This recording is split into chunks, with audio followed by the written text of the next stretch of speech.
નમસ્કાર મિત્રો, સવારનો સમય હતો. ઘરમાં શાંતિ છવાયેલી હતી. હું હંમેશાની જેમ ટેબલ પાસે શાંતિથી બેઠો હતો. મારો દીકરો ઓફિસ જવાની તૈયારીમાં હતો. ઘરમાં બધું સામાન્ય લાગતું હતું, પણ અચાનક બધું બદલાઈ ગયું. દીકરો મારી સામે આવ્યો અને ગુસ્સે ભરાયો. તેણે મારી તરફ જોઈને ઊંચા અવાજમાં કહ્યું, "આ સીટ મારી છે, તમે અહીં ન બેસો."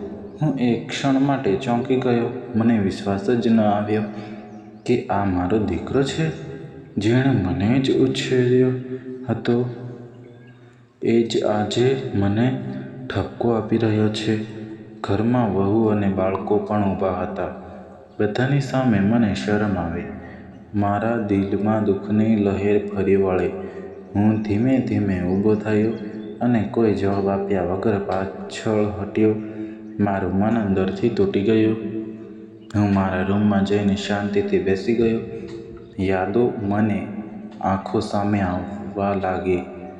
જ્યારે આ દીકરો નાનો હતો, તેને સ્કૂલ લઈ જતો હતો, તેના માટે રાત દિવસ મહેનત કરતો હતો, તેની દરેક ઈચ્છા પૂરી કરતો હતો. ક્યારેય પોતાનું વિચાર્યું ન હતું, પણ આજે એ જ દીકરો મને ઓળખતો ન હતો.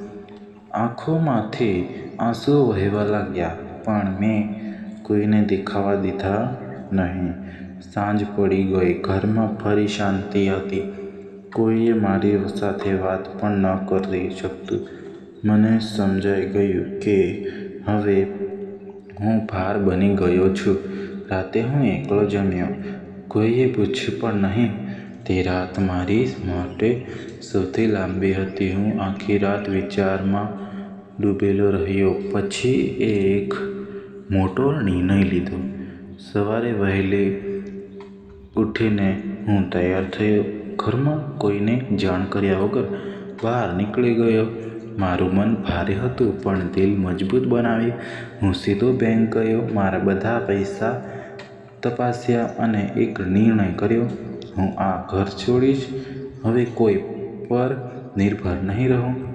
હું એક નાનકડી જગ્યા ભાડે લીધી. મારા માટે એક નવો જીવન શરૂ કર્યો. શરૂઆતમાં મુશ્કેલ હતું, પણ ધીમે ધીમે બધું સરળ બન્યું. હું રોજ સવારે પાર્કમાં ફરવા જતો. નવા લોકો મળ્યા, મિત્રો બન્યા. જીવન ફરી જીવવાનું શીખી ગયો. એક દિવસ અચાનક મારો દીકરો મને શોધતો આવ્યો. તેની આંખોમાં પસ્તાવો હતો. તે મારી સામે ઊભો રહીને રડવા લાગ્યો, "પપ્પા, મને માફ કરી દો. હું મોટી ભૂલ કરી." મને સમજાયું કે તમે કેટલા મહત્વના છો. મારું દિલ નરમ પડી ગયું, પણ મેં શાંતિથી જવાબ આપ્યો, "માન સન્માન વગર સંબંધો અધૂરા હોય છે. તમે મને દુઃખ આપ્યું છે, પણ હું તમને માફ કરું છું. પણ હવે હું મારી રીતે જીવવા માંગુ છું." દીકરો ચૂપ થઈ ગયો. તેને સમજાઈ ગયું કે જીવનમાં પૈસા નહીં, પણ સંબંધો મહત્વના છે. હું મારી નવી જિંદગીમાં ખુશ હતો અને એક મહત્વનો પાઠ શીખ્યો. જિંદગીમાં સ્વાભિમાન સૌથી મોટું હોય છે.